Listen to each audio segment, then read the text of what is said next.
1 Corinthians 7. Now, concerning the matters about which you wrote, it is good for a man not to have sexual relations with a woman. But because of the temptation to sexual immorality, each man should have his own wife, and each woman her own husband. The husband should give to his wife her conjugal rights, and likewise the wife to her husband.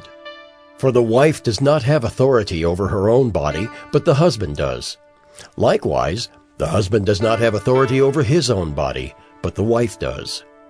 Do not deprive one another, except perhaps by agreement for a limited time, that you may devote yourselves to prayer. But then come together again, so that Satan may not tempt you because of your lack of self-control. Now, as a concession, not a command, I say this. I wish that all were as I myself am, but each has his own gift from God, one of one kind and one of another. To the unmarried and the widows I say that it is good for them to remain single, as I am. But if they cannot exercise self-control, they should marry, for it is better to marry than to burn with passion. To the married I give this charge, not I, but the Lord. The wife should not separate from her husband, but if she does, she should remain unmarried or else be reconciled to her husband, and the husband should not divorce his wife. To the rest I say, I, not the Lord, that if any brother has a wife who is an unbeliever, and she consents to live with him, he should not divorce her. If any woman has a husband who is an unbeliever, and he consents to live with her, she should not divorce him. For the unbelieving husband is made holy because of his wife, and the unbelieving wife is made holy because of her husband. Otherwise your children would be unclean, but as it is, they are holy. But if the unbelieving partner separates, let it be so. In such cases, the brother or sister is not enslaved. God has called you to peace. For how do you know, wife, whether you will save your husband? Or how do you know, husband, whether you will save your wife?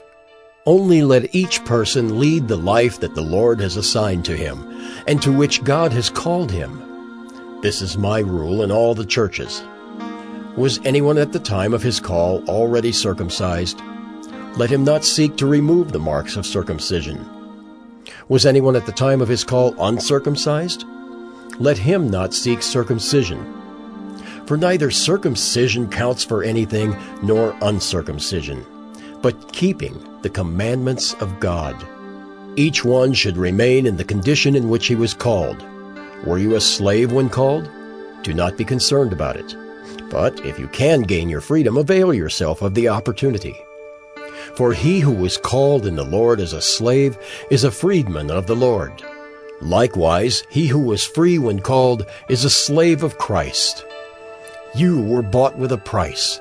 Do not become slaves of men. So, brothers, in whatever condition each was called, there let him remain with God.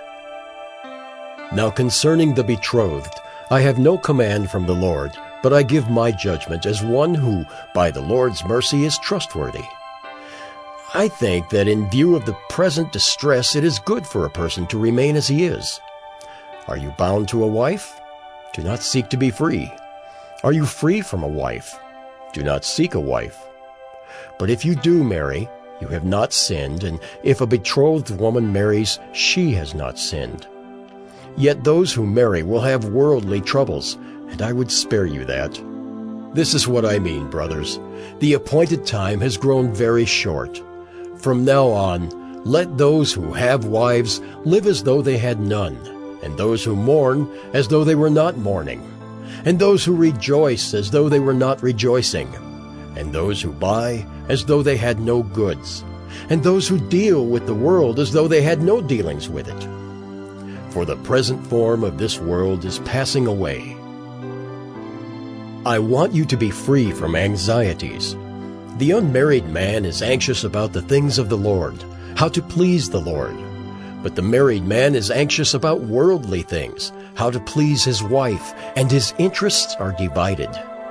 And the unmarried or betrothed woman is anxious about the things of the Lord, how to be holy in body and spirit. But the married woman is anxious about worldly things, how to please her husband. I say this for your own benefit, not to lay any restraint upon you, but to promote good order and to secure your undivided devotion to the Lord. If anyone thinks that he is not behaving properly toward his betrothed, if his passions are strong, and it has to be, let him do as he wishes. Let them marry. It is no sin. But whoever is firmly established in his heart, being under no necessity, but having his desire under control, and has determined this in his heart to keep her as his betrothed, he will do well. So then, he who marries his betrothed does well, and he who refrains from marriage will do even better. A wife is bound to her husband as long as he lives, but if her husband dies, she is free to be married to whom she wishes, only in the Lord. Yet in my judgment, she is happier if she remains as she is. And I think that I too have the Spirit of God.